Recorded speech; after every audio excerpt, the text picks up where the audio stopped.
विविध संस्कृतींचं धार्मिक वाङ्मय वाचताना आपली भारतीय वैशिष्ट्य काही अशी वाटली का? हो, आहेत ना, कितीतरी आहेत. म्हणजे आपलं सगळ्यांना सामावून घेण्याचं हे खूप आहे आणि जुनं टाकायचं नाही आणि त्याला जोडून द्यायचं नवीन. मग त्याच्या जोडण्यासाठी अर्थवाद महत्वाचा आहे. बाई, तुम्ही नेहमी लाईव्ह ट्रॅडिशन्स विषयी बोलता की भारतातल्या परंपरा ह्या जिवंत परंपरा आहेत असं तुम्ही नेहमी म्हणता. तर ते आपल्या संस्कृतीचं वैशिष्ट्य म्हणावं का? हो, आहे ना. आपल्या परंपरा जिवंत आहेत, हजारो वर्ष त्या अजून चालत आहेत. तर ह्याची काही उदाहरणं देता येतील? आणि त्या तशाच्या तशात येतात असं नाही. कारण जुन्या धर्मसूत्रांनी सुद्धा सांगितले कालपरत्वे धर्म बदलतात. आणि तेच आपण घेत नाही ना, म्हणून ती संस्कृती टिकली आहे.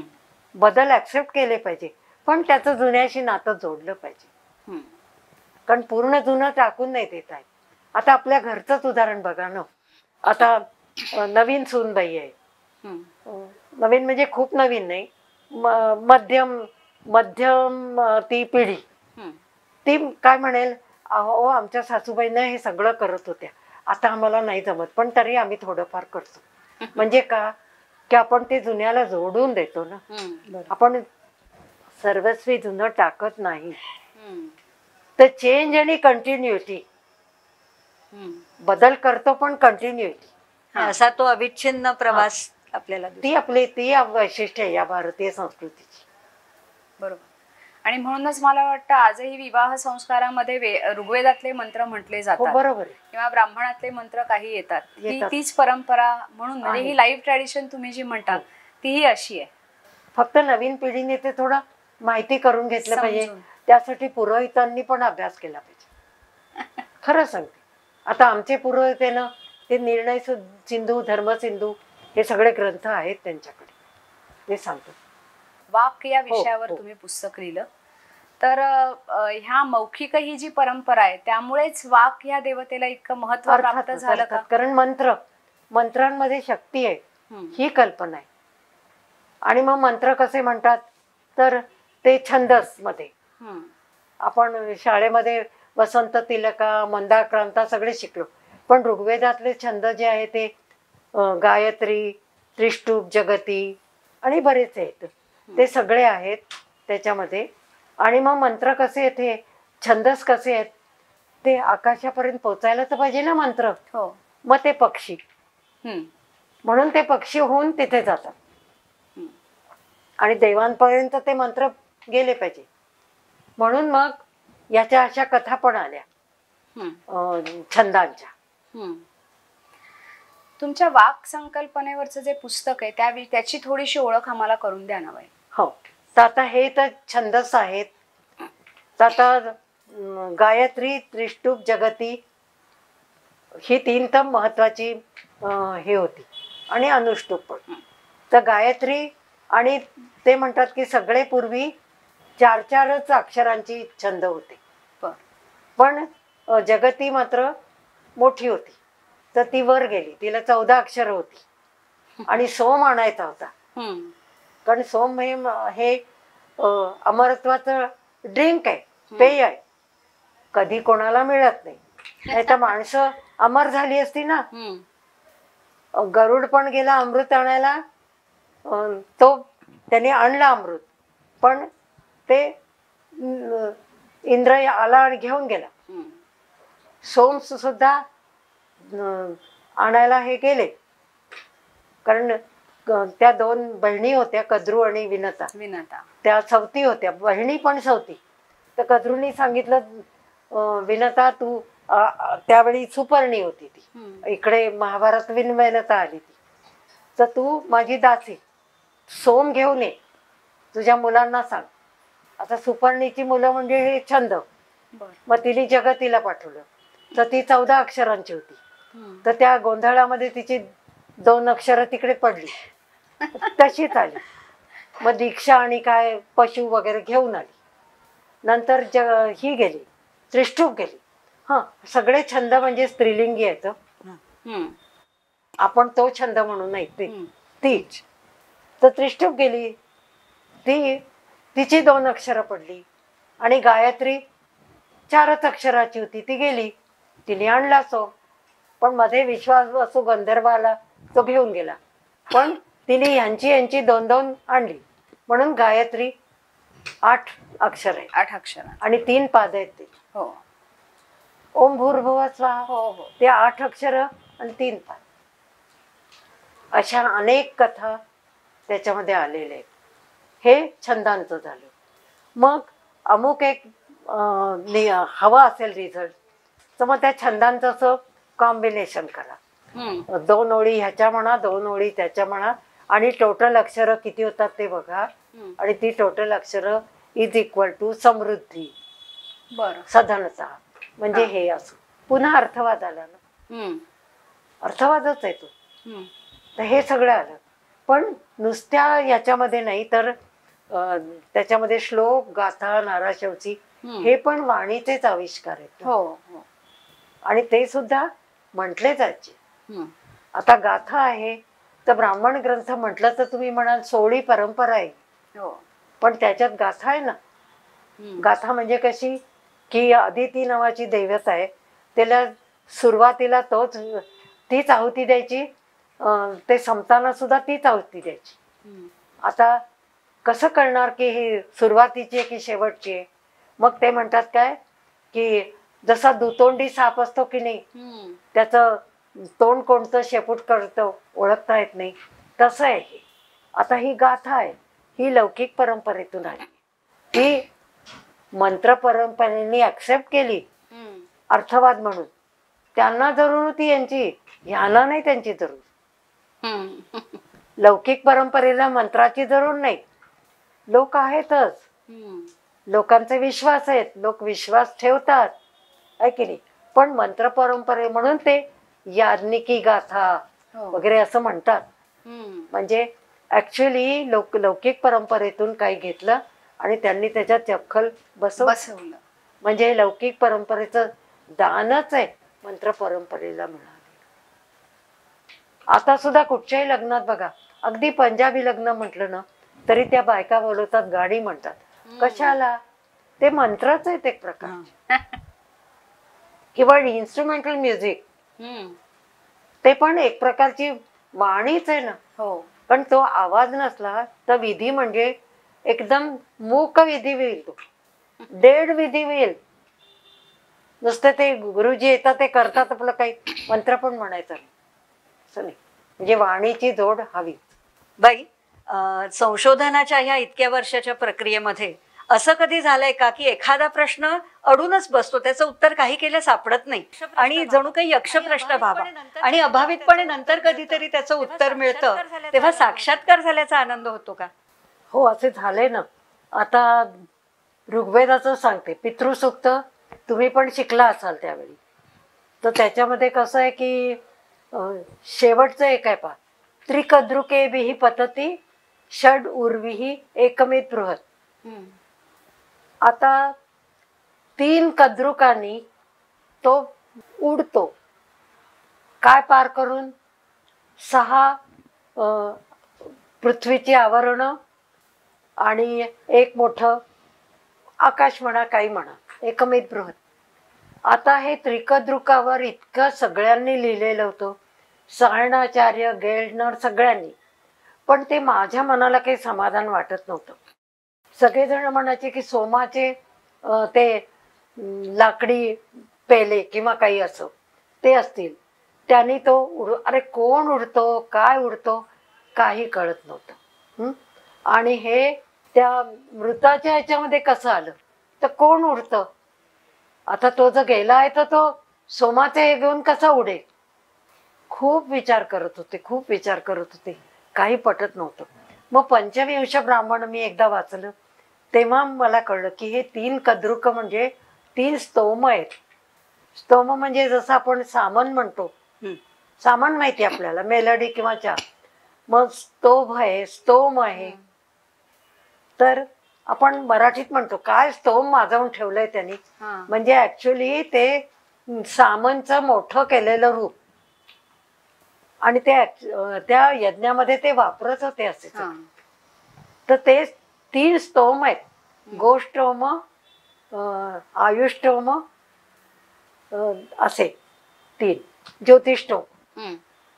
तर हे आहे, मी म्हटलं की, आणि सायणाने लिहिलेलं बरोबर आहे की यज्ञमध्ये दीक्षित मरणे. हम्म. आता यज्ञ चालू असताना दीक्षित मध्ये गेला, त्याचा यज्ञ अपूर्ण राहील का? हा. नाही. आमच्या याज्ञिकांच्या मताने तो अपूर्ण राहणार नाही, तो तिकडे जाऊन पण करणार आहे यज्ञ. म्हणून त्या 3 स्तोमांनी तो जातो तिकडे. आणि मंत्र म्हणजे त्यांना शक्ती आहे, उडण्याची शक्ती आहे, म्हणजे ते त्याला घेऊन जातात आणि तिथे तो उरलेला यज्ञ पूर्ण करतो. आता हा माझा पेपर मी याच्यात वाचला होता कॉन्फरन्समध्ये, आणि तो सगळ्यांना इतका आवडला, प्रोसिडिंग्स मध्ये छापून आला तो. म्हणजे त्यावेळेचे जे प्रेसिडेंट मला माहित नाही, त्यांनी तो हे केला की हा पुढच्या प्रोसिडिंग्स मध्ये हा. आणि माझं मला समाधान वाटलं की काहीतरी आपण काहीतरी करू शकतो. तशी आता दुसरी गोष्ट आहे पहा, की श्राद्ध असतं ना, तर अन्वष्टक्या किंवा अन्वष्टका श्राद्ध आहे. त्याच्यात पितरांना पण द्यायचं, आणि माता म्हणजे पितामही, प्रपितामही यांना पण द्यायचं. आणि त्यांना देताना त्याच्यात दारू ते थेंब टाकायचे. बर. सुरा. आता हे इतकं विचित्र वाटलं मला, म्हटलं असं कसं. मग नंतर त्या सुराईबद्दल मी खूप खूप विचार करत होते, आणि मग मला मिळाला त्याचा हे, की सुरा ही किती ठिकाणी वापरली जाते. आधी सुरा म्हणजे मुख्य कशी, ती एक जादू आहे बघा. म्हणजे ते जे सगळे अन्नाचे हे सगळे एकत्र करून ठेवायचे त्या पिंपामध्ये, दुसऱ्या दिवशी त्याची दारू तयार फर्मेंटेशननी. हो.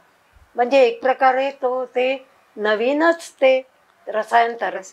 म्हणून सुरेमध्ये ही शक्ती आहे. आणि म्हणून आपल्याकडे मुलीला स्नान घालतात ना लग्नाच्या आधी, तर त्याही वेळी सुरा तिच्या अंगावर शिंपडायची. म्हणजे हे विचित्र वाटेल पण आहे. ओव्हरहेड भात जे देतो आपण, त्यावेळी सुरा शिंपडायची, तिचं अंग माखून टाकायचं सुरीने. म्हणजे त्याच्यातली फर्टिलिटीची तिच्या आली पाहिजे, कारण ती पुढे पत्नी होणार आहे. पत्नी तर आहे, होईल, आणि मुलांची आई होणार आहे. मग तिच्यात फर्टिलिटी नको का, म्हणून ही अशा प्रकारे सुरा अनेक ठिकाणी वापरली आहे. आणि ह्याच्यामध्ये सुद्धा मी म्हटलं श्राद्धामध्ये कशी, बरोबर कळलं. त्यावेळी माझाच मला आनंद झाला. तर हा पण पेपर माझा प्रोसिडिंग मध्ये आला, वाईन अँड फिमेल अँसेस्टर्स. म्हणजे आपल्याला आनंद होतो मात्र. आणि आता खरं सांगू, माझा हा अभ्यास ना रात्री असतो, सगळे झोपल्यानंतर 1:30, 2 वाजेपर्यंत. माझे मिस्टर मला म्हणायचे, तुला निद्रा नाशाचा विकार होणार आहे पुढे, कारण तू वेळेवर झोपत नाहीस. ते बरोबर वेळेवर झोपायचे आणि 5:30 म्हणजे 5:30 उठायचे. आणि माझं मग आता घरचं काम आटोपल्यावर शांत चित्ताने अभ्यास करा. मग त्यावेळी हे जेव्हा मला जाणवायचं ना, इतका आनंद व्हायचा की बस. खरा आमचा पुढचा प्रश्न असाच असणार होता की 60-70 वर्ष तरी तुमचा सातत्याने अभ्यास सुरू आहे, आणि कुठल्याही गोष्टीचा असा संकल्प आणि अनुसंधान हे खूप या बाबतीत खूप कमी पडतात. म्हणजे संशोधनाची इच्छा असते पण अनुसंधान नसतं. तर एवढे वर्ष तुम्ही अनुसंधान कसं ठेवलं? कारण संसार, नोकरी हे सगळं सांभाळून संशोधनात तुमच्या कधी खंड पडला नाही. तर ह्याचं गुपित काय आहे? किंवा हे मात्र माझं लहानपणापासूनचं वडिलांचं ट्रेनिंग आहे, की उद्याचं काम आज कर, संध्याकाळचं काम सकाळी कर. आणि आपल्याला माहिती आहे, नाही मृत्यू विजानाती कृतम वा यदि वा अकृतम. तू ते काम केलंय की नाही केलं, हे मृत्यूला काही त्याचं देणं घेणं नाहीये. त्याला यायचं की तो येणार. हे सदैव म्हणजे मृत्यूची भीती नाहीये, पण आपल्याला ही कामं करायची आहेत म्हणजे करायची. कारण वक्तशीरपणा हा तुमचा खूप मोठा गुण आहे हे आम्हाला माहिती आहे, की कुठलंही काम खूप वेळेच्या आधी तुमचं पूर्ण झालेलं असतं. मग ते ऍडमिनिस्ट्रेशनचं असो, संशोधनाविषयी तर बोलायलाच नको. म्हणजे आम्ही स्तिमित होतो तुमचं हे जे सातत्य आहे संशोधनातलं. म्हणजे आत्ता सुद्धा तुमचं नवी पुस्तकं येत आहेत, म्हणजे नव्या पिढीला सुद्धा इतकं सातत्य ठेवायला जमत नाही. पण म्हणून मला असं वाटलं की ही एक तपश्चर्या आहे असं नाही, पण म्हणायला तिनं हवं. असं ट्रेनिंग केलं पाहिजे, नाही तर आयुष्यात आपल्याकडून काही होणार नाही, विशेषतः स्त्रियांकडून. कारण your house is always demanding Yes. From you. मुलं बाळ, पती, पतीचे नातेवाईक, माहेरचे नातेवाईक, बहीण भाऊ सुद्धा रागवतात आपल्याला, असं सारखा कसला अभ्यास करते. ते सगळ्यांचं हे करून आपण केलंच पाहिजे. म्हणून आपल्याला विश्रांती अशी मिळतच नाही, आणि हा अभ्यास हीच विश्रांती. तुम्ही खूप प्रयत्नपूर्वक हा गुण साध्य केलात की तो होताच तुमच्यात मुळात थोडा हा वक्तशीरपणा किंवा नाही, थोडा वडिलांकडून आलेला आहे. मात्र होती त्यांचं सगळं व्यवस्थित असेल, कारण ब्रिटिशांच्या काळात ते शिकलेले आहे ना. सगळे ब्रिटिश लोक त्यांना शिकवायला होते तेव्हा. एवढी शिस्त की ज्याची नाव ज्याचं ते ट्रेनिंग मला मिळालेलं. म्हणून ते लहान वयात मी SSC झाले ना, ती त्यांची इच्छा होती. सगळे सायनमध्ये आम्ही राहायचो त्यावेळी. सगळे लोक म्हणायचे, पागे काका तुम्हाला काय मुलीला पंडिता रमाबाई करायच्या आहेत का? खूप वडील म्हणायचे नथिंग डुईंग. तिचे इतकी वर्ष गेलेली आहेत, म्हणजे काही अमरावतीला वर्ष, काही इथे, म्हणजे धड कुठेच शाळा नव्हती. मग ती डबल प्रमोशनची त्यावेळी सोय होती, आता नाही. त्यामुळे ते खूप लक्ष द्यायचे. मात्र ते स्वतः खूप पर्टिक्युलर होते. तुमचा आणखीन एक आवडता विषय धर्मशास्त्र. तुम्ही सुरुवातीला पण म्हणालात की मला धर्मशास्त्रात हो, MA खरंच आहे. करायचं होतं. तर त्यामध्ये तुमचंही तेही वाचन सतत चालू असायचं, कारण तुमचे काही पेपर ऐकलेले आहेत किंवा तुमच्याकडनंच ऐकलेलं आहे धर्मशास्त्रावरील पेपर्स विषयी. तर आम्हाला त्याविषयी सांगा. आणि स्त्रीधन हा मला वाटतं तुमचा खूप आवडता विषय आहे धर्मशास्त्रातला, तर त्याविषयी आम्हाला ऐकायला आवडेल. स्त्रीधन म्हणजे कसं की पूर्वीच्या काळी आता मुलाच्या मार्फतच त्या स्त्रीला मिळणार अधिकार, पण याज्ञवल्क हा 4थ्या शतकात होऊन गेला, आणि त्यांनी हे केलं की पती गेल्यानंतर पहिला अधिकार पत्नी, मग मुली, पत्नी दुहितरश्चैव पितरौ, मग त्याचे आईवडील, मग त्याचे भाऊ बंधू, आणि मग त्यांची मुलं, आणि मग शिष्य कोणी नसतील तर मग शिष्य, किंवा त्याच्याबरोबर गुरुकुलात शिकले ते. एक एक गेल्यानंतर एक एक. पत्नी नसली तर मुलगी, मुलगी नसली तर हे. तर त्याच्यामुळे ते खूप समाजात हे झालं, कारण पती गेल्यानंतर त्याच्या आई वडिलांना मिळणार ना ते प्रॉपर्टी. बरोबर. तर इतके उलट सुलट सगळी मतं होती. तुम्ही वाचून बघा याज्ञवल्क्य स्मृती व्यवहार अध्याय, मला वाटतं 142 का 143 श्लोक येतो, आणि त्या 3 पानाची मिताक्षरा कॉमेंट्री आहे. आणि विज्ञानेश्वर त्यांनी शेवटी ते हे केलं की नाही, याज्ञवल्क्याला हेच म्हणायचंय की पत्नीचा पहिला अधिकार आहे, पत्नीचा अधिकार आहे, नंतर सगळे येतील. ती नसली तर मुली. बाई, संशोधनाच्या निमित्ताने कितीतरी ठिकाणी तुम्ही भेटी दिल्या असतील, कितीतरी लोक भेटले असतील, तर असे काही प्रेरणादायक किस्से आहेत का की साहित्य जतन करण्यासाठी लोक किती प्रयत्न करतायत? अशा काही आठवणी सांगाल का? आता 1982 साली 82-83 मध्ये माझे पती डॉक्टर डांगे यांना डॉक्टर विश्वबंधू यांच्या स्मृती व्याख्यानांसाठी बोलवलं होतं पंजाब युनिव्हर्सिटीने. तर 2 व्याख्यानं त्यांची चंदीगडला झाली आणि 1 व्याख्यान होशियारपूरला झालं. तर आम्ही होशियारपूरला गेलो होतो. आता होशियारपूरला एक वैदिक इन्स्टिट्यूट आहे, विश्वेश्वरानंद विश्वबंधू वैदिक रिसर्च इन्स्टिट्यूट. आता ते एवढं मोठं नाव झाले, पण ही इन्स्टिट्यूट पूर्वी लाहोरला होती. आणि पाकिस्तान म्हणजे फाळणी जेव्हा झाली तर त्याच्या आधी काय विश्वबंधू म्हणून होते तिथे डायरेक्टर. तर त्यांना त्यांचे प्रोफेसर बुलनर, तुम्ही नाव ऐकलं असेल, ते भुल्लर वारले होते, त्यांच्या बायकोनी कैक लाखांची त्या काळात देणगी यांना पाठवली. म्हणाली की माझ्या नवऱ्याचं नाव देऊ नका, पण वैदिक स्टडीजला वाहून दिलेली अशी तुम्ही एक संस्था काढा. त्याप्रमाणे त्यांनी काढली विश्वबंधूंनी, आणि संबंध भारतभर फिरून 24,000 हस्तलिखित जमा केली. आणि फाळणी झाली तेव्हा ते पाकिस्तान गव्हर्नमेंटला म्हणाले की मला जायचं आहे आता. ते म्हणाले आप खुशी से जा सकते हैं, पण ही आमची प्रॉपर्टी झाली, इथून तुम्हाला काही नेता येणार नाही. ते इतके डिस्टर्ब झाले. त्यांनी काय केलं, 1-2 रात्री अशा दार खिडक्या त्या इन्स्टिट्यूटच्या पाडवल्या, सुतारांना बोलवलं, छोटे छोटे बॉक्सेस केले, त्याच्यात ती मॅन्युस्क्रिप्ट ठेवली, वर लिहिलं VRI वैदिक रिसर्च इन्स्टिट्यूट. आणि जेव्हा निर्वासित आले ना त्यांचे सामान घेऊन, तर प्रत्येकाला सांगितलं हे एक एक तुम्ही न्यायचं, आणि इंडियाच्या बॉर्डरमध्ये गेलात की कुठल्याही पोस्टात टाका, मला ते मिळून जाईल. आणि त्याप्रमाणे त्यांना शेवटचं तर पाकिस्तान सैनिकांच्या हाती पडलं, ते त्यांनी जाळून टाकलं. तर त्यांना गुळाची चव काय कोणाला, नाही का, जास्त बोलत नाही.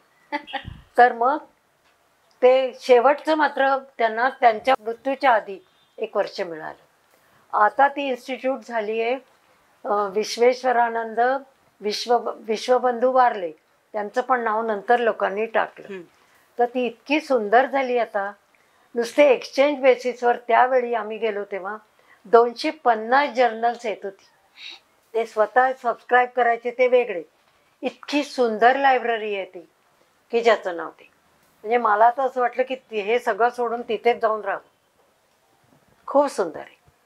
आणि त्याच याच्यातला विश्वामित्र आहे. विश्वामित्राची गायत्री आपल्याला माहिती. ती गायत्री ऍक्च्युली त्याला जमदग्नी ऋषींनी दिली, पण विश्वामित्र मंडलात ती आहे. आणि विश्वामित्र सुद्धा त्याच परिसरातले आहेत, कारण आताचा भाकरा नंगल डॅम जो आहे तो म्हणजे बियास आणि सतलज या नद्यांच्या तिथे आहे ना. तर ते आपल्याला विश्वामित्र नदी संवाद आहे. इपाट शुतुद्री पयसा जवेते. तर विश्वामित्र जणू त्या ठिकाणी गेले आणि त्यांनी त्या नद्यांची आळवणी केली, ते सगळं आपल्याला माहिती.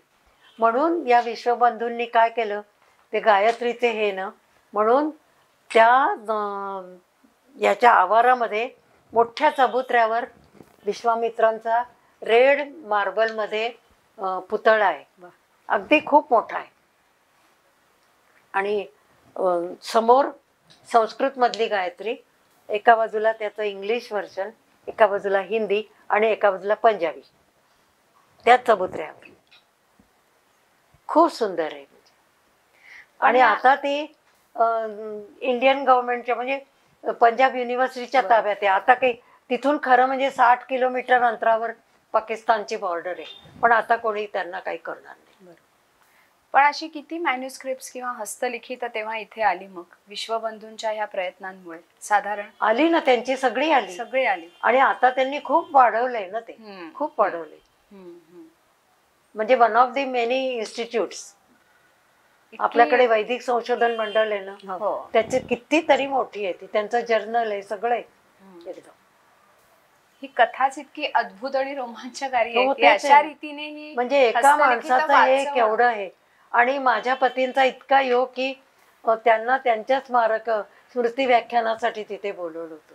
आम्ही मुंबईला आल्यानंतर विश्वबंधूंचा यांना मेसेज आला होता की मी आता खूप म्हातारं झाले, तुम्ही या हे सगळं. पण हे म्हणाले आता मी मुंबईला स्थायिक झाले, माझी बायकोची पण नोकरी आहे. नाही म्हणे, त्यांना आम्ही तसा जॉब देऊ, तुम्ही पण या. हे म्हणाले आता मी मुंबईला इथे स्थायिक झाले. आणि पुष्कळ माणसं पण माझ्या सहवासात आली. म्हणजे VV मिराशी, तुम्ही नाव ऐकले? हो हो. आम्ही नागपूरला असलो तर त्यांच्या घरी जायचो ना, कारण त्यांचा मुलगा म्हणजे यांचा मित्र माझ्या पतीचा. तर आम्ही गेलो तर 93व्या वर्षी ते लिहित होते आणि हाताने लिहित होते. ते शिलाहार राजवंश शेवटचं आहे त्यांचं पुस्तक. तर हे म्हणाले तुम्ही लेखनिक वगैरे नाही का हे करत? ते म्हणाले नाही, ते लोक चुका करतात, शुद्ध अशुद्ध लिहितात म्हणे, मला नाही ते पटत. ते स्वतः लिहायचे. अशी कितीतरी माणसं भेटली खूप आहेत. असतील. आता दुसरे पी.व्ही. बापट, ते अगदी बौद्ध स्कॉलर आहेत. हम्म. म्हणजे पहिले तिबेटन लँग्वेज शिकणारे ते पहिले. शिकणारे ते पहिले. तर गव्हर्नमेंट ऑफ इंडियानी त्यांना स्कॉलरशिप देऊन तिबेटला पाठवलं होतं. He was the first. नंतर पुष्कळ आले पुण्याला वगैरे, तो प्रश्न नाहीये. तर त्यांना माझं पुस्तक होतं ना बौद्ध धर्म तत्वज्ञान, तर ते गव्हर्नमेंटच्या नियमाप्रमाणे ते सुपरवायझर म्हणून होते. म्हणजे काय सूचना असतील तर त्यांनी थोड्याशा केल्या सूचना, मी त्याप्रमाणे बरोबर पण केलं. किती प्रेटी सिनियर ही वॉज. आणि काय झालं की माझ्या ह्याच्यात एक रेफरन्स होता बौद्ध वाङ्मयातून आलेला, तर तो त्यांना आवडला आणि ते म्हणाले हा किती बरोबर आहे, हा मला माहीत नव्हता. आणि मी म्हणे उगीचच शंकराचार्यांवर टीका करत होतो. तर आता म्हणे मी एक लेख लिहिलाय, तुमचं नाव लिहिलंय त्याच्यात, की तुमच्या हस्तलिखितात मला ते मिळालं आणि म्हणे मी पुस्तकात पण तुमचं नाव टाकणार आहे. आता ते किती मोठे, मी किती त्यावेळी छोटी, जे अजूनही छोटीच आहे हं सगळ्यांच्या. मला अगं ज्ञानाचं एक कण सुद्धा हातात नाही आलेला आपल्याला, काय आपण गर्व करायचा. तर मला इतकं अप्रूप झालं त्यांचं की खरोखर नसता उल्लेख माझा केला तर काय मला कळलंही नसतं काय ते. ते म्हणाले मला पूर्ण माझं आर्ग्युमेंट बदलावं लागलं की शंकराचार्यांवर मी का टीका करत होतो. नाही, हा रेफरन्स बरोबर आहे. अशी काही काही माणसं ना मनात राहणारी आहे. स्वतः R.R. देशपांडे इतके सिन्सिअर टीचर होते की काय सांगू. कडक होते, भयंकर भयंकर कडक होते. त्यांना वर्गात बोललेलं काय, साधं खोकलेलं सुद्धा आवडायचं नाही. त्यांना वाटायचं की मुलं नखरे करतात. पण वेदांत शिकवावा त्यांनी. म्हणजे मी पहिल्या बाकावर असेल, मला नेहमी वाटायचं की स्वतः शंकराचार्य जरी आले ना, ते म्हणतील बेटा माझ्यापेक्षा तूच छान शिकवतोयस. मी नुसतं लिहून गेलो पण तूच छान शिकवतोयस. अशा लोकांचा असा परिणाम होतो आपल्यावर. पण विद्यार्थी दशेत मग आपण अध्यापन करावं असं कधी वाटायला लागलं? ही कारकीर्द तुमची कधी सुरू झाली? नाही, आता मी आधी तर PhDच करायचं ठरवलं होतं. म्हणजे डॉक्टर डांगे म्हणाले की तू एकदा शिकवण्यात गेलीस ना की मग तुझं PhD वगैरे काय होणार नाही, कारण मुली लहान कसं होणार. आणि तसा आधार असला तरी आपल्या मुलांचं आपल्यालाच करावं लागतं ना. त्यामुळे आधी PhD केलं. नंतर गव्हर्नमेंट सर्व्हिसची जाहिरात आली, मग तिथे झाले मी सिलेक्ट. आणि तिकडे मी नागपूर महाविद्यालयात होते, ते पूर्वीचं मॉरिस कॉलेज. आणि मग हे मुंबईला आल्यावर मग मी एल्फिन्स्टनला माझी ट्रान्सफर. पण मग अध्यापनामध्ये विशेष प्रभाव कोणाचा तुमच्यावर होता, किंवा तुम्ही अध्यापक म्हणून कोणाला गुरु मानता आपले? हे आहेत. आणि R.R. देशपांडेंची शिस्त. त्यांना माझं एक पुस्तक त्यांना मी अर्पण केले. H.D. वेलणकरांचं एक वाक्य तुमच्या केबिन मध्ये लिहिलेलं असायचं की शिष्याप्रती प्राध्यापकाचा किंवा शिक्षकाचा भाव हा कसा असला पाहिजे. म्हणजे मला आठवतं तुमच्या केबिन मध्ये फ्रेम करून ते समोर लावलेलं होतं. तर आम्हाला थोडं H.D. वेलणकरांच्या आठवणी काही आहे ना. H.D. वेलणकर म्हणजे यांचे गुरु. म्हणजे आम्ही जायचोच, लग्न झाल्यानंतर मुंबईला आलो ना की तिकडे जायचोच, एकदा तरी गुरुजींची भेट घ्यायची. अत्यंत साधे, अतिशय विद्वान, मंदस्मित असणारे आणि विद्यार्थ्यांवर जीवापाड प्रेम करणारे. तर आणि ह्यांना पहिली अपॉइंटमेंट, हे MA करत होते तेव्हा शाळेत टीचर होते आणि ते सांभाळून, आणि त्यावेळी वेगवेगळ्या कॉलेजेसमध्ये लेक्चर्स व्हायचे. पण शाळेचे प्रिन्सिपल इतके चांगले की ते म्हणायचे तू मधल्या तासात ते घेऊन टाक पिरियड आणि तू लवकर जात जा. तर त्यावेळी वेलणकरांकडे जायचे ना, शास्त्री हॉलमध्ये वेलणकर राहायचे तिकडे. तर मग ह्यांची अपॉइंटमेंट जेव्हा खामगावला झाली त्यांनी त्यांना पत्र लिहिलं की असं असं मला आलंय आणि मग मी हे जॉईन केलेलं आहे. तर तेव्हा त्यांनी ते पत्र लिहिलं त्यांना की विद्यार्थ्यांची सदैव काळजी घेणारे, त्यांच्या कल्याणाची, असाच मी याची शिक्षकाची व्याख्या करेन. म्हणजे त्यांचं विधान आहे का शिष्य देवो भव, शिष्य देवो भव, भूमिका ही अध्यापकाची असायला हवी. आणि ते इतकं ठसलं. म्हणजे विद्यार्थी दशेत आम्ही तुमच्या केबिन मध्ये काही लेक्चर्स झालीत आणि तेव्हा ते वाक्य कायम आल्या आल्या ते दिसायचं. आणि मी जेव्हा आता शिकवायला लागले तेव्हा सदैव ते विचार डोक्यात असतो. म्हणजे तुमची जशी प्रेरणास्थानं तुम्ही सांगताय तसं तुमच्या केबिन मध्ये गेल्यावर लावलेली नाही, खरंच वाक्य आहे, ते सुद्धा म्हणायचे इतकी ना, प्रेरणादायी आहेत. शिष्याला तुम्ही प्रसन्न ठेवा म्हणजे तुम्ही आपोआप शिकत जाता. हम्म. शिष्याच्या मार्फत तुम्ही चमका. नुसते तुम्ही एकटे चमकून काय उपयोग? तुम्ही जर नाही परंपरा निर्माण केली तर उपयोग काय ना? ते ज्ञान तिथेच राहून जाईल. असे हे सगळे म्हणजे गुरुजींनी प्रत्यक्ष नाही मला हे केलं, पण यांच्या ह्याच्यामुळे आम्ही नेहमी जायचो वगैरे ना. खरं म्हणजे मला त्यांच्या हाताखाली PhD करायचं होतं नागपूरला राहून, पण ते शक्य नव्हतं ना. ते मुंबईला, मी नागपूरला. हो. मग ते म्हणाले तरी तुम्ही मधून मधून येत जा. त्यांची अगदी आमच्यावर माया होती आणि ते आमच्याकडे आले होते ना, एक दिवस राहिले होते आमच्याकडे. पहिल्या वर्षी आले तेव्हा मिराशींकडे राहिले होते. ते म्हणाले नाही तर मिराशींना वाईट वाटेल की हा याचा शिष्य आलाय तर हा त्याच्याचकडे गेला. मग दुसऱ्या वर्षी आमच्याकडे राहिले होते. आणि त्याची गंमत सांगते मी, आता आपलं 60वं वर्ष झालं ना, त्याच्यात ते लिहिलंय मी. ती हे त्यांना पोचवायला गेले ना, संध्याकाळची गाडी होती, तेव्हा काही विमान नव्हतं. आणि त्यावेळी थ्रू ट्रेन्सला खिडक्या अशा मोकळ्या होत्या, बार वगैरे नव्हते. तर त्या गाडीने शिट्टी दिली. आता शिट्ट्या पण नाही देत गाड्याला. शिट्टी दिल्याबरोबर गाडी अगदी सुरू होणार तेवढ्या त्यांनी खिडकीतून बाहेर मान काढली आणि यांना म्हणाले की माझ्या याच्याप्रमाणे मी केलंय डिपार्टमेंटला, याच्या पुढे तुमची जबाबदारी. यांना कळेच ना की आपण नागपूरला आपण काय जबाबदारी. आणि त्याच्यात बरोबर दुसऱ्या वर्षी गुरुजी केले, लगेच ॲडव्हर्टिजमेंट आली लिडरशिपची. यांनी अर्ज केला, हे आले इथे, त्यांच्यानंतर मी आले. म्हणून आम्हाला हेच वाटतं की हे गुरूंचं डिपार्टमेंट आहे. म्हणून हे नेहमी म्हणायचे या डिपार्टमेंटकडून आणि युनिव्हर्सिटीकडून एकही पैसा आपण घ्यायचा नाही. म्हणजे मी आता इतके वर्ष शिकवायला जात होते ना, हे घेत नव्हते, मी घेत नव्हते. हे माझ्या गुरुचं डिपार्टमेंट आहे, इथून पैसे नाही घ्यायचे. गुरुजी म्हणजे प्रश्नच नाही. त्यांचा जो मोटो आहे ना, शिष्य देवो भव, तो आम्ही सदा डिपार्टमेंट सदा सर्व काळी आम्ही पाळतोय. ते जे साधे होते गुरुजी की सगळे विद्यार्थ्यांचं कोंडाळ. म्हणजे लोक त्यांना चिडवायचे त्या शिष्याना, येते वेलणकर शिष्या हा. पण हे म्हणायचे मधाच्या पोळ्याला जशा मधमाशा चिकटून असतात तसे आम्ही सगळे त्यांना चिकटून. तीच परंपरा तुम्ही दोघांनी पुढे चालवली अगदी. तसं म्हणायला मला तेच म्हणायचं आहे की गुरूंचा वसा तुम्ही अगदी पुढे चालवताय. नाही, आम्ही असं नाही, कधी म्हणजे फोन करतो नाही आणि आपण बाईंना विचारतो ज्ञान दिलं ना. म्हणजे हे मला नेहमी म्हणायचे, अगं आपल्याला 4 गोष्टी माहिती आहेत म्हणून लोक आपल्याकडे येतात ना. ते जर माहीत नसतं तर कोण आलं असतं आपल्याकडे. तर आपली ड्युटी आहे त्यांना सांगण्याची.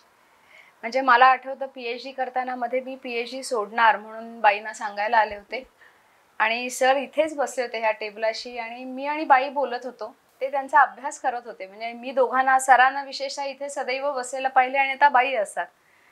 आणि मग बाईंनी समजावलं पण मी काय ऐकण्याच्या मनस्थितीत नव्हते. तेव्हा शेवटी सर उठून म्हणाले की हे बघा तुम्ही PhD सोडायचं. अगं ही चप्पल घालत कितीही होती, अडचण निघाली होती. आणि म्हणजे आज जे काही माझा अभ्यास झाला तो त्यामुळे झाला. म्हणजे शिष्य देवो भव, म्हणजे आता माझा डायरेक्ट किंवा साक्षात शिष्य नाहीये तर मी कसं सांगू असं नाही. जो शिकतोय त्याला प्रेरणा देऊन पुढे नेणं हे ह्या दोघांनी केलेले. आणि आजही मार्गदर्शनासाठी आम्ही बाईंकडे येतो. पेपर एखादा लिहिला असं वाटलं की हा आहे की नाही योग्य, बाईंनी शिक्कामोर्तब केलं की मनात कुठलंही किंतू राहत नाही. म्हणजे ह्यातच सगळं आलं असं मला वाटतं. आणि नवीन रेफरन्सेस बाईंच्या इतके लक्षात असतात की त्या सांगतात या जर्नलमध्ये बघ ह्या विषयाशी संबंधित काहीतरी छापलं गेलं होतं, ते तू पाहिलंस तर तुला त्याच्यातनं काहीतरी मिळेल दृष्टी. आणि असं किती वेळा झालेला पण हे आहे मात्र ती देवाने एक स्मृती दिली आहे की ही मुलगी असं म्हणजे डोक्यात असतं की अरे हा हिचा विषय.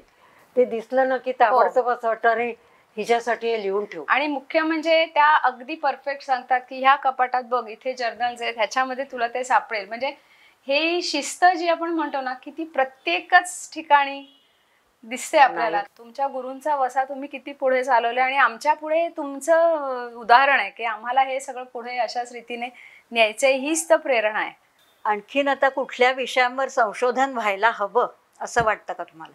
पुराणांमध्ये ना खूप तीर्थस्थानं आहे आणि ठिकठिकाणी ही देवळं आहेत, तिची स्थल पुराण आहेत. हो. तर त्यांचा अभ्यास खरं केला पाहिजे.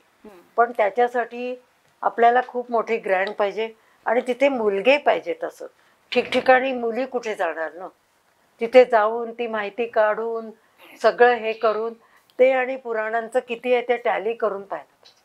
तसे धर्मशास्त्रातले काही विषय आहेत की जे अजून पुढे नेता येतील किंवा आजच्या काळाशी त्याचा संदर्भ जोडून दाखवणं गरजेचं आहे, असे काही विषय आहेत? आता मी सांगितलं ना वराह पुराणाचं. हां. आता माझी एक स्टुडंट होती, ती कंपॅरेटिव्ह मायथॉलॉजीला आम्हाला डिझर्टेशन असतं. तर ती प्रेग्नंट होती आणि ड्यू होती, पण तिला तिच्यानी प्रवास बिवास करणं शक्य नव्हतं त्या वयात. तर म्हटलं काय तू कसं करणार डिझर्टेशन? तर मेहसाणाच्या तिथे कुठलं तरी छोटं गाव आहे. तर ती म्हणाली माझ्या आत्याच्या तिथे एक देवी आहे, तर त्याच्यावर लिहू का? म्हटलं अगदी लिह. तर त्या देवीचं एवढं वैशिष्ट्य की स्त्रिया 3 दिवसामध्ये सुद्धा तिथे जाऊन दिवा लावू शकत. मासिक धर्मात. तर म्हटलं अगं कसं काय? तर म्हणाली त्या देवीचं नावच मेलडी मा आहे. मेल म्हणजे मैल म्हणतो ना आपण, डर्ट. तर म्हणे या ज्या सगळ्या गरबा खेळत होत्या देव्या, त्यांच्या अंगातून जी माती पडली त्याची ही देवी झाली, जशी आपला गणपती. म्हणे ती, आणि ती स्वतः तशी आहे, त्यामुळे असं चालतं. तर मला आश्चर्य वाटलं. म्हटलं अरे अशी आणि लिव्हिंग ट्रॅडिशन, काहीतरी याला आधार असला पाहिजे ना. नाहीतर इतके वर्ष लोकांनी कसं ते टिकवून धरलं. मग मला वराह पुराणात मिळालं. तर इथलं वराह पुराणात आहे मात्र की ती अशी स्त्री विष्णूच्या मंदिरात जाऊन दिवा लावू शकते. आणि हा पेपर मी पुण्याच्या सेमिनारमध्ये वाचला. तर काही लिंगायत स्वामी, ते प्रोफेसर पण असतात, तर ते होते. तर ते उभे राहिले, म्हणाले मॅडम तुम्ही म्हणता ते बरोबर आहे, आमच्याकडे पण हे काही पाळत नाही.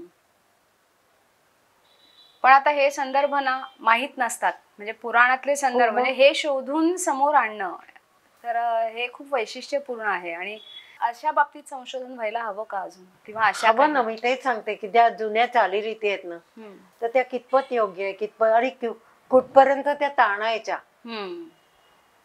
हे बघायला हवं. पण त्याच्यासाठी जेन्युइन आणि हे नोकरी बिकरी किंवा असं नाही, केवळ ज्ञानाची आवड म्हणून असं केलं पाहिजे असं मला वाटतं. मला वाटते ही आवड हेच रहस्य आहे की तुम्ही आजही कार्यरत आहात, लिहिता आहात, संशोधन करता आहात. तुमच्या आगामी पुस्तकाबद्दल सांगाल का? आता ड्रीमचं म्हणजे तो माझ्या पतीचा प्रोजेक्ट होता. तर अगदी हॉस्पिटलमध्ये जाताना माझ्या हातात काही नोट्स दिल्या, तुला ज्यावेळी तुझ्या कामातून वेळ मिळेल तेव्हा याच्यावर कर काहीतरी. आता कोरोनामध्ये नुसतं 2 वर्ष कुठे जाणं नाही येणं नाही, त्या काढल्या नोट्स. म्हटलं अरे आपण काहीतरी करू शकतो. मग ते केलं. अर्थात पहिलं नाव त्यांचं राहील, दुसरं नाव माझं राहील. त्यांनी काही नोट्स जमा केल्या, त्या मी पुष्कळ जमा केल्या. म्हणजे dream in ancient India, A study in mythological beliefs. आता आपल्याकडे स्वप्न अमकं पडलं की अमकं होणार. आता साप दिसला की त्या फॅमिलीत कोण जी असेल बाई प्रेग्नंट, तिला मुलगा होणार. कारण साप हा संततीशी जोडलेला आहे. पूर्वज सापांच्या रूपात येतात ही कल्पना आहे. म्हणून स्वप्नामध्ये जर सापाला आपण तोडलं ते वाईट होणार, साप दिसला की चांगलं. तर ह्या ज्या कल्पना या समाजाच्या मनामध्ये मुरलेल्या आहेत है ना. आणि त्यामुळे मग ते स्वप्नांची उकल तशी केली जाते. म्हणजे स्टडी इन मायथॉलॉजिकल बिलीफ्स असंच केलं. आता काही स्वप्न आहेत ती प्रॉफेटिक असतात, म्हणजे पुढच्या याला. तर एकच सांगते, म्हणजे महालक्ष्मी टेम्पल आपल्या सगळ्यांना माहिती हो म्हणून. तर ब्रिटिशांच्या वेळी तिथे माहीम का वरळी कॉजवे तो बांधत होते बांध. तर ते सगळ्या समुद्राच्या पाण्याने ते निघून जायचं सारखं. ते इंजिनियर होते. त्यांच्या स्वप्नात देवी आली. ती म्हणाली, मी आणि माझ्या 2 बहिणींना तिथे वाळूत आहे, लपलेल्या आहोत, त्यांना तू बाहेर काढ, त्यांचं देऊळ बनव, म्हणजे बघ सगळं छान होतं. तर ते त्यांनी त्या काढून तर ठेवल्या, पण देवळाची जागा इतक्यात नाही. मग ते छान झालं. मग ब्रिटिश गव्हर्नमेंट म्हणाले, तुम्हाला काय बक्षीस हवं? म्हणे यांचं देऊळ करा. म्हणून ते महालक्ष्मी टेम्पल झालं. महालक्ष्मी टेम्पलची ही कथा आहे. म्हणजे आता ते स्वप्न खरं खोटं माहीत नाही, पण ही अशी स्वप्न प्रॉफेटिक ड्रीम्स म्हणून ठेवलेली आहे सगळ्या ह्याच्यात आहे. म्हणजे आमच्या पुस्तकाचा पहिला चॅप्टर हा आहे की dream all the world over it's a world phenomena. काय होतं म्हणजे इजिप्तमध्ये तर ड्रीम्सची देवता आहे, तिचं मंदिर, आणि तिथे काय ते पुरोहित असायचे आणि चांगली स्वप्न पडायला हवी म्हणून त्याला पैसे द्यायचे. म्हणजे हाही धंदा. पण हे सगळं होतं जुन्या काळी सगळ्या देशात. आणि मग ते मी कसं घेतलं की वेद, अथर्ववेद, ब्राह्मण ग्रंथ, आरण्यक, उपनिषद ह्याच्यातली आलेली कल्पना, पुराणांच्या कल्पना आणि पुराणांचे विश्वास सगळे. लाल दिसलं की वाईट, कारण it is connected to blood sacrifice. पिवळं दिसलं की चांगलं, सूर्याचा रंग पिवळा, सोन्याचा रंग पिवळा, या अशा कल्पना आपल्या आहेत ना. म्हणून ते स्वप्नात दिसलं की चांगलं वाईट हे आपणच ठरवत असतो. म्हणून या दृष्टीने ती स्वप्नमीमांसा आहे. तुम्ही मायनर रिटीनवर पण खूप अभ्यास केलात. स्त्री देवता म्हणजे वृक्ष देवता, आणि हा पण खूप तुमचा अभ्यास आहे आणि खूप इंटरेस्टिंग आहे तो. म्हणजे औदुंबरी आणि अशा म्हणजे वृक्ष देवता पण त्या स्त्री रूपातल्या. तर हा खूप इंटरेस्टिंग आहे. हा विषय कसा सुचला मॅडम तुम्हाला? ते म्हणजे वेदामध्ये हे आहेत ना, यज्ञीय वृक्ष आहेत ना, त्याच्यावर एक चॅप्टर आहे माझ्या पुस्तकात पूर्ण. नंतर पुराणांकडे आलं तर वटसावित्रीचं व्रत आहे. हो, कितीतरी व्रत आहे. आवळ्या, आमलकी. हो, आमलकी. मग या आधी देवता मानल्या म्हणून लोक ते पूजा करतात, त्यांची काळजी घेतात. म्हणजे आता जे आपण मुद्दाम एन्व्हायरमेंटल स्टडी म्हणून सांगतो, त्यांना त्याची जरूरच नाही ना. तर देवता मानलेला म्हणजे त्यांची काळजी घ्यायची सगळी. इतकं इंटरेस्टिंग आहे ते पुस्तक आणि तो चॅप्टर तर फारच, ते प्रकरण म्हणजे त्यांचं आयुर्वेदिक तर आहे. पण नुसतं आयुर्वेदिक सांगितलं तर लोक कसं विश्वास ठेवणार? परत अर्थवाद आला ना तो. हो, अर्थवाद तुमची पाठ सोडत नाही या भारतीय लोकमनाची. कारण अर्थवादानेच तुम्हाला सगळं पटवून दाखवलं आणि लोकांना पटलेलं आहे. बाई, खरंच खूप छान गप्पा रंगल्या आणि खूप छान वाटलं आम्हाला तुमच्याशी गप्पा मारून. खरं तर वेद महोत्सव हे एक निमित्त आहे, परंतु या वेद महोत्सवाच्या निमित्ताने मॅडमसारखी ऋषितुल्य व्यक्तिमत्व यांना आम्ही भेटू शकलो आणि आपली भेट त्यांच्याशी घडवू शकलो. ज्याला आपण ऋषिका परंपरा असं म्हणू, की ती दर्शनदृष्टी ज्यांना आहे आणि संशोधनामध्ये ज्यांनी आपलं आयुष्य वाहून घेतलेलं आहे, अशा या थोर व्यक्तिमत्वाची आज आपली भेट झाली. याबद्दल बाई खूप खूप आभार. खरंच म्हणते सुतरंगिणी, असं म्हणतात की गुरु हा भूतकाळाचा दुवा आणि भविष्य काळाचा दिवा असतो. आणि हे वाक्य बाईंना इतकं सार्थ होतं की कितीतरी आपल्याच परंपरांची ओळख बाईंच्या अध्यापनात आम्हाला झाली. आणि आता आम्ही जे काही संशोधनात थोडीफार प्रयत्न करतोय हातपाय मारण्याचा, त्या सगळ्यासाठीचा दीप आम्हाला प्रकाश देणाऱ्या बाई आहेत. आणि अध्यापनाचं क्षेत्र असो किंवा संशोधनाचं, तुमचं मार्गदर्शन बाई आम्हाला मिळतच राहणार आहे याचा पूर्ण विश्वास आहे. आम्ही अतिशय कृतज्ञ आहोत तुमच्या प्रती की तुम्ही आमच्याशी इतक्या मनमोकळ्या गप्पा मारल्यात आणि त्याहीपेक्षा आम्हाला तुम्ही सतत मार्गदर्शन करतच राहणार आहात हा विश्वास आमच्या प्रती आहे. आता या प्रसंगी मी परमेश्वराला एवढीच प्रार्थना करते की माझ्या या सगळ्या विद्यार्थिनींचं प्रेम आणि त्यांची माया माझ्यावर अखंड राहो. हाच आशीर्वाद मी देवाला मागते.